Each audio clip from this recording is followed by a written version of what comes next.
Okay, welcome to the UK Pacific first turn. They have 26 IPCs to spend, or sorry, 27 IPCs to spend. They're going to spend 26 and save $1.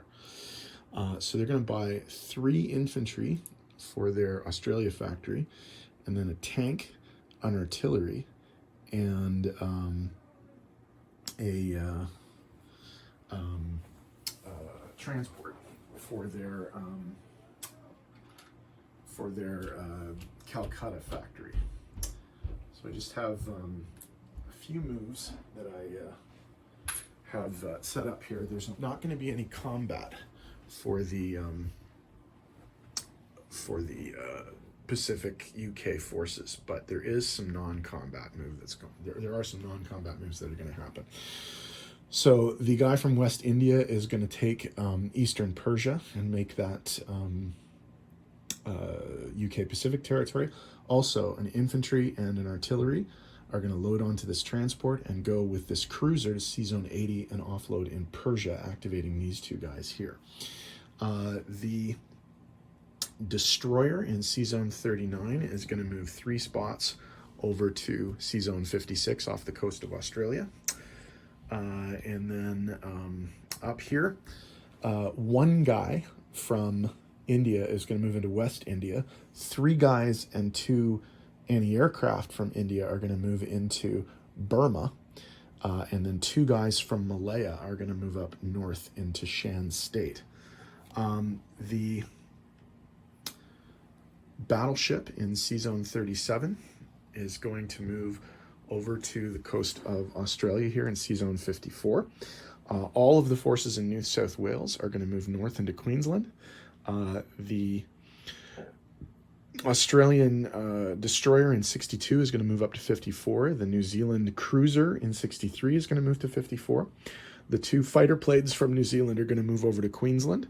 And the guy from New Zealand is going to get picked up by the transport in 62, moved to 54, and offloaded in Queensland. So that's all of the movements. So I'll just tidy up the board and come back with placement and money.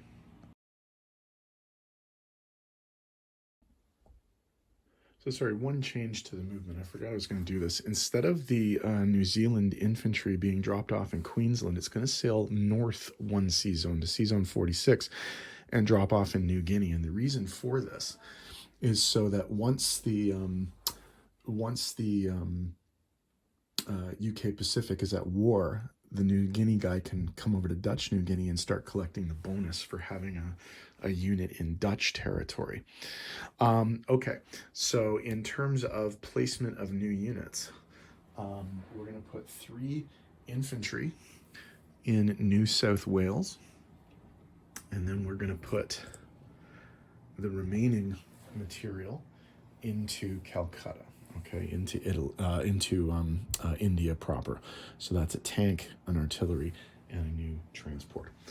Okay, so in terms of money, they do actually gain, even though they didn't make any attacks this turn, they do gain 2 IPCs for Persia.